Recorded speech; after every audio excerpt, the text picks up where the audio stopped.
Hello बच्चों, कैसे हैं आप सब लोग। स्वागत है आपका इस वीडियो के अंदर।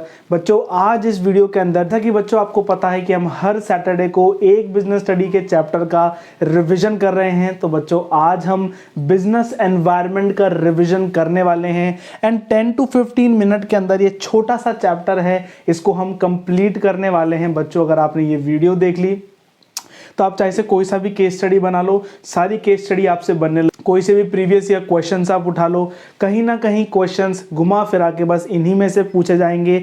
जो मैं आपको कीवर्ड्स बोल रहा हूं उन कीवर्ड्स को आपको बहुत अच्छी तरीके से ध्यान रखना है। तो बिना किसी देरी के जल्दी से हम वीडियो को स्टार्ट करते हैं। तो बच्चों सबसे पहले आपको पता होना चाहिए कि बिजनेस एनवायरनमेंट का मतलब क्या होता है। बिजनेस एनवायरनमेंट का मतलब कि वो हर एक फैक्टर एंड फोर्सेस जो बिजनेस के बाहर हैं, ठीक है, बिजनेस के बाहर है लेकिन वो बिजनेस को डायरेक्टली एंड इनडायरेक्टली इफेक्ट करती है। ठीक है, बिजनेस एनवायरनमेंट में एक टर्म आ जाता है जिसको हम बोलते हैं एनवायरमेंटल स्कैनिंग। हम एनवायरनमेंट को स्कैन करते हैं, बिजनेस का जो एक्सटर्नल एनवायरनमेंट है उसको हम स्कैन करेंगे, जो इंटरनल एनवायरनमेंट है हमारे ना ऑर्गेनाइजेशन में क्या चल रहा है हम उसको स्कैन करेंगे। एंड वो स्कैन हम कैसे करेंगे, वो हम strength, weakness, opportunity and threat, बच्चों स्वोट एनालिसिस से हम चेक करेंगे। बच्चों याद रखना, जो स्ट्रेंथ एंड अपॉर्चुनिटीज होती है, स्ट्रेंथ एंड वीकनेस होती है वो ऑर्गेनाइजेशन के इनसाइड वाला चीज है एंड जो अपॉर्चुनिटी एंड थ्रेट्स है वो आउटसाइड की चीज है। बच्चों बिजनेस एनवायरनमेंट की जल्दी से हम कुछ फीचर्स देख लेते हैं। सबसे पहले ये सारे एक्सटर्नल फोर्सेस को कवर करता है, यानी कि वो हर एक बाहर के फोर्सेस जो ऑर्गेनाइजेशन को डायरेक्टली या इनडायरेक्टली इंपैक्ट या इफेक्ट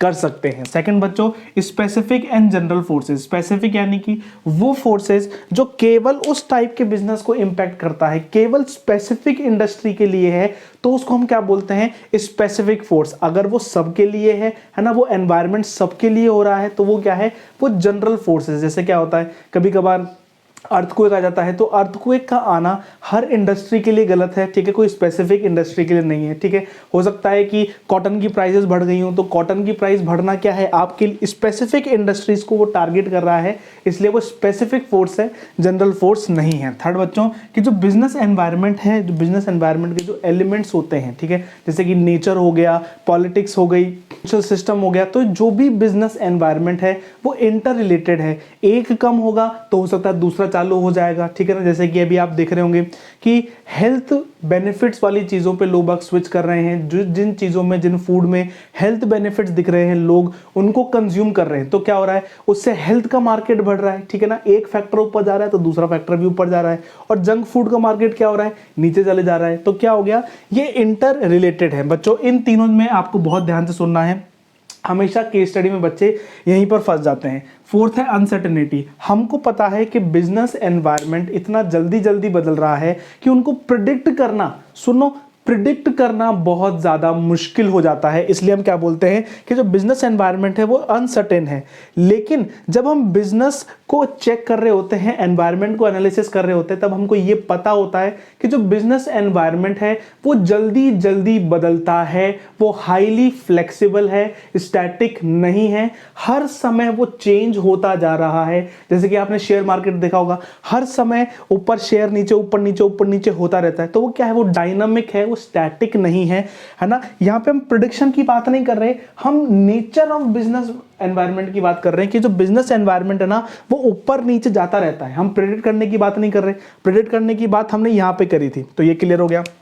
सिक्स्थ है कॉम्प्लेक्स। अब बिजनेस एनवायरनमेंट का फर्क जो हम जब प्रिडिक्ट कर रहे हैं, उसका जो इफेक्ट है, उसका जो आउटकम है, वो कितना मल्टीपल आउटकम होगा, कितना वर्ड्स और कितना अच्छा आउटकम होगा, ये करना, ये सर्टेनिटी लगाना हमारे लिए बहुत ज्यादा मुश्किल है। इसलिए जो बिजनेस एनवायरनमेंट है वो क्या है, कॉम्प्लेक्स है। बच्चों रिवाइंड करो, रिवाइंड करके वापस इन तीनों का एक्सप्लेनेशन देखो, जिससे आपकी केस स्टडी भी मिस ना हो एंड आप 100% उसको अटेम्प्ट करके आओ। सेवंथ है रिलेटिविटी। बच्चों देखो क्या होता है कि यहाँ पे क्या एटमॉस्फेयर है, यहाँ पे क्या डिमांड है। हो सकता है इंडिया में साड़ी की डिमांड है, यूएस में साड़ी की डिमांड नहीं है। ठीक है, तो क्या हो गया, यहाँ के लिए जो एनवायरनमेंट है वो सूटेबल हो गया, लेकिन वहाँ के लिए वो एनवायरनमेंट सूटेबल नहीं है। ठीक है, तो बिजनेस एनवायरनमेंट क्या है, ये रिलेटिव है, कहीं ज़्यादा तो कहीं कम, कहीं कम तो कहीं ज़्यादा। ठीक है बच्चों, अब आ जाता है इंपॉर्टेंस ऑफ बिजनेस एनवायरनमेंट। बच्चों अब बिजनेस एनवायरनमेंट क्यों जरूरी है ना, बिजनेस एनवायरनमेंट को एनालाइज करना क्यों जरूरी है बच्चों, वो हम देखने वाले हैं।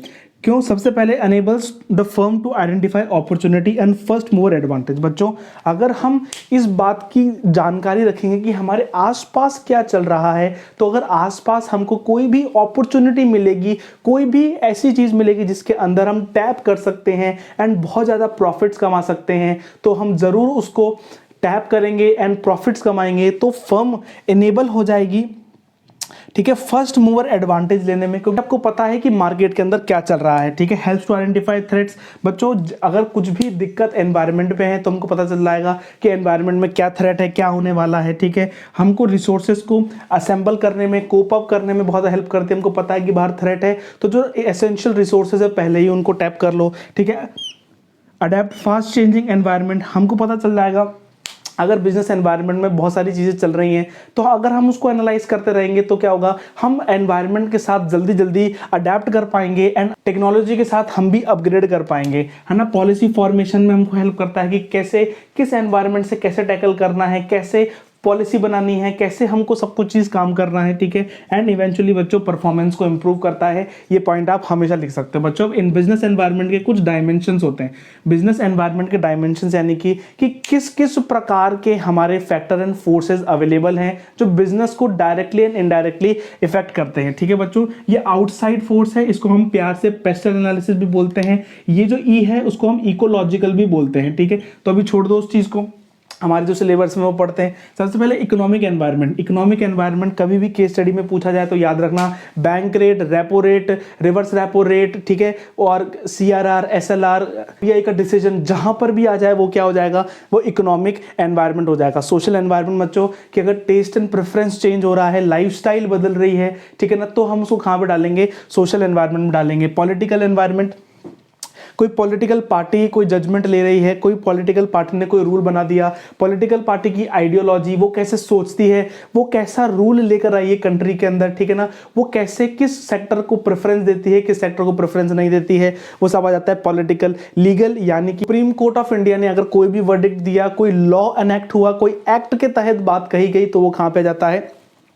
आपके लीगल एनवायरनमेंट में आ जाता है। लीगल एनवायरनमेंट में हमेशा आपके एक्ट्स, ठीक है ना, जजमेंट, ये सारी चीजें गिवन होगी, ठीक है। टेक्नोलॉजिकल में यानी कि कोई भी बाहर से टेक्नोलॉजी बदल रही है, टेक्नोलॉजी चेंज हो रही है, ठीक है, जैसे एआई आ रहा है और भी बहुत सारी चीजें हैं, तो वो कहां पे है, टेक्नोलॉजिकल एनवायरनमेंट। बच्चों ये मोस्ट इंपॉर्टेंट है। अगर आपने इनकी केस स्टडी सॉल्व कर ली तो बच्चों आपका बिजनेस एनवायरनमेंट चैप्टर पूरी तरीके से कंप्लीट हो जाएगा। मंडे को ही, इसी मंडे को हम बिजनेस एनवायरनमेंट की केस स्टडीज करने वाले हैं एंड आपने रिवीजन देख लिया, बिजनेस एनवायरनमेंट की केस स्टडी देख लो, कंप्लीट फुल तरीके से आपका चैप्टर कंप्लीट हो जाएगा, ठीक है। एंड बच्चों इन सब के बाहर जाके, इन सब के अलग जाके एक टॉपिक आ जाता है यहाँ पे छोटा सा, डिमोनेटाइजेशन। डिमोनेटाइजेशन यानी कि नोट बंद, यानी कि हमने जो हमारी करेंसी थी, जो 500 एंड 1000 रुपीज के नोट्स थे, 500 एंड 1000 रुपीज के नोट्स थे, उनके ऊपर से हमने लीगल टेंडर हटा दिया।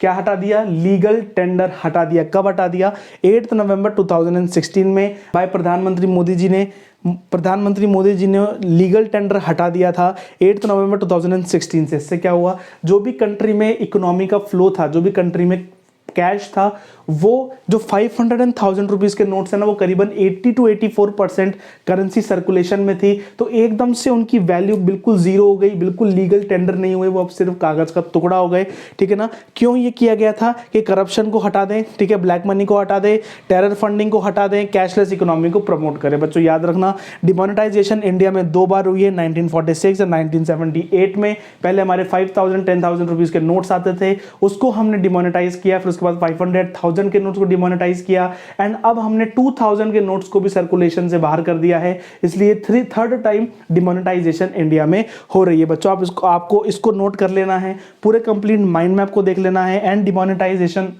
केवल इंडिया में नहीं हुआ, म्यांमार में, ऑस्ट्रेलिया में, ठीक है ना, जिम्बाब्वे, ऐसे बहुत सारी कंट्रीज में डिमोनेटाइजेशन हुआ है। बच्चों इन टॉपिक्स को ना मैंने थोड़ा सा पार्शियली आज कवर किया है। क्यों? मैं पूरा कवर कर सकता था, मैं पूरा लिख सकता था, लेकिन बच्चों मैं चाहता हूं कि ये जो टॉपिक है ना वो पढ़ के और रट्टा लगा के नहीं आएंगे, ये केस स्टडी से पता चलेगा। और जो असेंशियल कीवर्ड्स मुझे आपको देने थे मैंने इस टॉपिक के लिए आपको दे दिए हैं। मिलते हैं अगले वीडियो के अंदर जिसके अंदर हम केस स्टडी सॉल्व कर रहे होंगे। एंड बच्चों मोस्ट इंपॉर्टेंट वीडियो आपके लिए होने वाली है बिजनेस एनवायरनमेंट की, क्योंकि हमेशा हर सीबीएसई पास्ट क्वेश्चंस में डायमेंशन से क्वेश्चंस पूछता है। या तो डिमोनेटाइजेशन से कभी पूछ लेगा, ठीक है, कभी इनमें से कभी पूछ लिया तो ठीक है, लेकिन इसमें से तो बच्चों हमेशा पूछेगा। तो इसको बहुत अच्छी तरीके से रिवाइज करना है। मिलते हैं नेक्स्ट वीडियो के अंदर। Till then goodbye, take care, thank you बच्चों।